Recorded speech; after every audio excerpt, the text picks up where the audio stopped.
Online digital TV के लिए मैं हूं सदीक साजिद।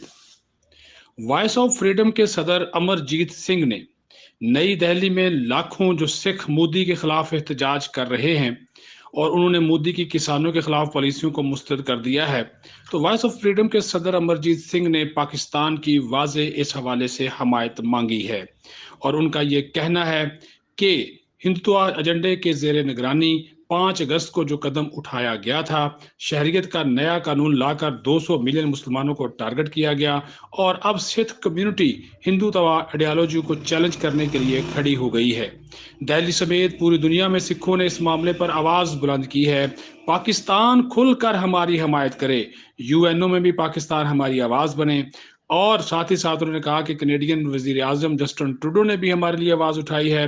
पाकिस्तान हमारा मक्का मदीना है, सिखों के मामले पर बात करना पाकिस्तान का कनाडा से ज्यादा हक है। साथ ही उन्होंने ये भी कहा कि जब पाकिस्तान ने करतारपुर राहदारी खोली तो उसके बाद पूरी जो सिख कौम है, सिख कम्युनिटी है, उन्होंने पाकिस्तान के इस इक़दाम को सराहा था। बरतानिया के 36 अरकान ने सिखों के लिए आवाज उठाई है। पाकिस्तान का हक जो है वो ज्यादा बनता है और पाकिस्तान को हमारे लिए आवाज जो है वो उठानी चाहिए। वॉइस ऑफ फ्रीडम के सदर अमरजीत सिंह ने मजीद क्या कहा, आइए सुनते और देखते हैं। मैं आज पाकिस्तानी अवाम, पाकिस्तानी हुकूमत, पाकिस्तानी मीडिया और पाकिस्तान दे होर जेड़े ऑर्गनस ने स्टेट दे उन्हां नूं मुखातब है। बड़े अफसोस की गल है कि अज जो कुछ दिल्ली दे दुआले हो रहा है, जिथे 5 लाख सिख पंजाबी किसानां ने आके दिल्ली नूं घेरिया होया है 5 एंट्री पॉइंट्स दे उत्ते, इस बारे पाकिस्तान वालों हमायत तां दूर दी गल, उस दे मीडिया ने इस प्रति कोई बहुता ध्यान भी नहीं दिता और इहदी कवरेज भी नहीं कीती। और ये गल दा ध्यान रहे कि भारतीय हाकमां ने जिवें हिंदूत्व दे एजेंडे दे थल्ले जो हाल 5 अगस्त 2019 नूं कश्मीर दा कीता है, CAA वर्गे कानून लिया के 200 मिलियन मुसलमानां नूं किवें टारगेट कीता है, किवें आसाम दे विच 2 मिलियन मुसलमानां नूं स्टेटलैस बनाया और एक खौफ पैदा कीता होया है।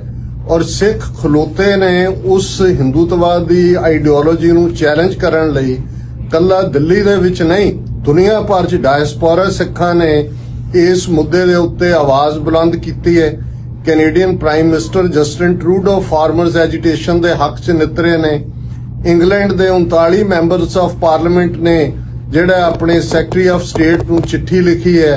US कांग्रेसमैन आवाज चुक रहे ने ते किथे ने पाकिस्तान दे उच्च अधिकारी, उन्हां दे UN मिशन, उन्हां दे हुकूमती अदारे और खास तौर ते मीडिया जिहदी ये रिस्पॉन्सिबिलिटी है कि उन्होंने लोगों नूं दसना है जदों कि इंडिया पाकिस्तान की हर एक्टिविटी च इंटरफीयर करता है, किवें इंटरनेशनल लैवल ते पाकिस्तान नूं बदनाम करने की कोशिश हुंदी है। सो अज 30 मिलियन सिख कौम के बिहाफ ते मैं गुजारिश करदा कि एक गल ध्यान रहे, a friend in need is a friend in deed. तुसीं करतारपुर साहब का कॉरीडोर खोलिया है, समुची सिख कौम दे तुसीं दिल जिते ने, इतिहास सिरजिया है।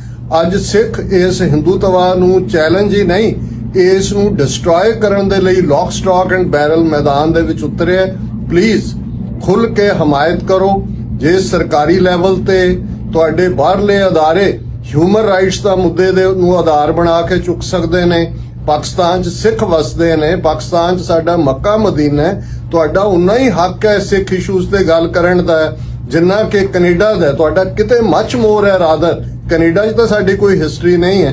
सो मैं समझदा है भी बहुत वार इतिहास चों पल याद रखे जांदे ने जदों कौमां दी मदद वो लोग करदे ने ਜਿਹੜੇ हैव हुंदे ने। ਅਸੀਂ हैव नॉट है, ਸਾਡੇ ਕੋਲ मुल्क नहीं है, पर ਅਸੀਂ ਤੁਹਾਡੀ गुडविल ਤੇ काउंट करदे हैं। इमरान खान साहब, जनरल बाजवा, ਤੁਹਾਡੇ ਜੈਸਚਰ ਜਿਹੜੇ ਕਰਤਾਰਪੁਰ ਸਾਹਿਬ ਕੌਰੀਡੋਰ ਅੱਜ ਗੁਰਦੁਆਰਿਆਂ ਦੀ ਸਾਂਭ ਸੰਭਾਲ ਲਈ ਨੇ, ਇਹਨਾਂ ਨੇ ਕੌਮ ਦੇ ਦਿਲ ਜਿੱਤੇ ਨੇ। ਪਰ ਆਓ ਸਾਡੀ ਹਮਾਇਤ ਤੇ ਨਿਤਰੋ, ਜਿਸ ਵੀ ਢੰਗ ਨਾਲ ਤੁਸੀਂ ਗੱਲ ਕਰ ਸਕਦੇ ਹੋ, ਸਿੱਖ ਕੌਮ ਨੂੰ ਹਮਾਇਤ ਦੇ ਸਕਦੇ ਹੋ, ਦਿਓ। ਇਹ ਅੱਜ ਇਤਿਹਾਸ ਸਿਰਜਿਆ ਜਾ ਰਿਹਾ ਹੈ ਔਰ ਤੁਸੀਂ ਇਤਿਹਾਸ ਦੀ ਠੀਕ ਸਾਈਡ ਤੇ ਹੋਣੇ ਚਾਹੀਦੇ ਹੋ। ਅਸੀਂ ਖਾਲਿਸਤਾਨ ਪਾਕਿਸਤਾਨ ਹਮਸਾਏ ਮੁਲਕ ਹੈ, ਸਾਡੀਆਂ ਸਾਰੀਆਂ ਸਾਂਝਾਂ ਨੇ ਔਰ ਇਹ ਤੁਹਾਡੀ ਹਮਾਇਤ ਅਸੀਂ ਹਮੇਸ਼ਾ याद रखांगे। ये मेरी 2 हथ जोड़ के गुजारिश है, तुहाडे सब नूं बेनती है। बहुत मेहरबानी।